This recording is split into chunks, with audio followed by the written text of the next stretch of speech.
নমস্কার। গল্প অল্প স্বল্প চ্যানেলে আপনাদের সকলকে স্বাগত জানাই। আমাদের আজকের গল্প গোপালের জ্যোতিষবিদ্যা। গোপাল কিছুদিন হলো বই দেখে গণনা শিখেছে। তার নাম ডাকও হচ্ছে।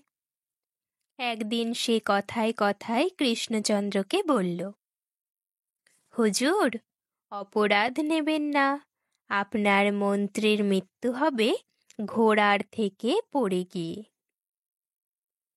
গোপালের এ কথা বলার কারণ, গোপাল কদিন হলো লক্ষ্য করছে মন্ত্রীর ঘোড়াটা মোটেই পোষ মানেনি, মাঝে মাঝেই ক্ষেপে যায়। এরপর কয়েকদিন পরেই মন্ত্রীর ঘোড়ার পিঠ থেকে পড়ে গিয়ে মৃত্যু হলো।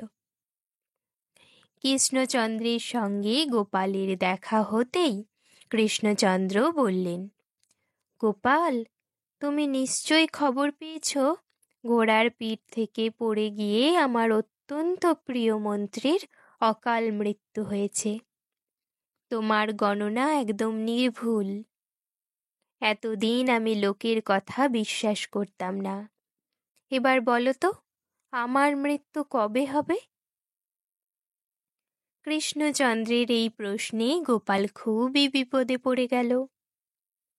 উল্টো পাল্টা উত্তর দিলেই বিপদের সম্ভাবনা। গোপাল বলল, হুজুর, আমি গণনা করে যতদূর জেনেছি আপনার মৃত্যু হবে আমার মৃত্যুর একদিন আগে।